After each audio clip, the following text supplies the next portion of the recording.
మీ ఎలాంటి వ్యాపార ప్రకటనలకైనా వెంటనే మా ఛానల్ సంప్రదించండి.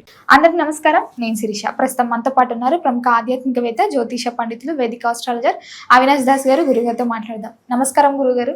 నమస్కారం అండి. ఓం నమ శివాయ, ఓం నమో వెంకటేశాయ. గురుగారు, ఇంట్లో మనం పూజ చేస్తూ ఉంటాం కదా, మరి ఇంట్లో పూజ చేసినప్పుడు గంట కొట్టకపోతే పూజ పూర్తయిపోయినట్టేనా? అసలు మీరు గంట కొనకపోతే కూడా ఏం డిఫరెన్స్ ఏముండదు. గంట కొట్టారా, గంట కొన్నారా అనేది అనవసరం. నైవేద్యం పెట్టారా, దేవుడు పటం ఉందా లేదా, అదంతా అనవసరం. మీరు కూర్చున్నప్పుడు ఎంత శ్రద్ధతో, ఎంత జాగ్రత్తగా పూజ చేశారనేది ఇంపార్టెంట్.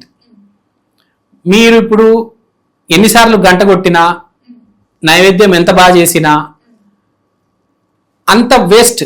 మీరు గనక జాగ్రత్తగా శ్రద్ధతో గనక పూజ చేసి లాస్ట్లో గంట కొట్టేటప్పుడు కూడా శ్రద్ధతో, ఒక భక్తితో కొడితే బాగుంటుంది.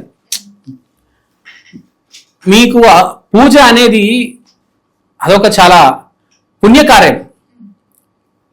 సో దాంట్లో ఈ మెటీరియలిస్టిక్ భౌతికమైన వస్తువులు, లడ్లు, పులిహోర, గంట, దేవుడి పటము, పూజ గది, ఏమి మనకు మ్యాండేటరీ కాదు. మనము ఆ దేవుడితో ఉన్న కనెక్షన్, మన ఎనర్జీ లింక్ అవుతుందా లేదా, మనం చేసే నామస్మరణ, మనకున్న పాజిటివిటీతో మనం కళ్ళు మూసుకున్నప్పుడు మనకు దేవుడు కనిపిస్తున్నాడా లేదా, ఫస్ట్ పూజ అయిన తర్వాత మనం ఎట్లా ఫీల్ అవుతున్నాం అనేది ఇంపార్టెంట్. పూజ అయిన తర్వాత గంట కొట్టారు, ఓకే, గంట కొట్టిన తర్వాత మనం ఎలా ఫీల్ అవుతున్నాం, మనలో పాజిటివిటీ వచ్చిందా లేదా. ఇప్పుడు మనం గుడిలో ఒక గంట కూర్చుంటే ఎంత పాజిటివిటీ వస్తుంది బాడీలో, అలానే ఇంట్లో ఒక హాఫ్ అన్ అవర్ కూర్చున్న తర్వాత ఆ గంట కొట్టిన తర్వాత మనలో ఆ వైబ్రేషన్ రావాలి. అది చాలా ఇంపార్టెంట్.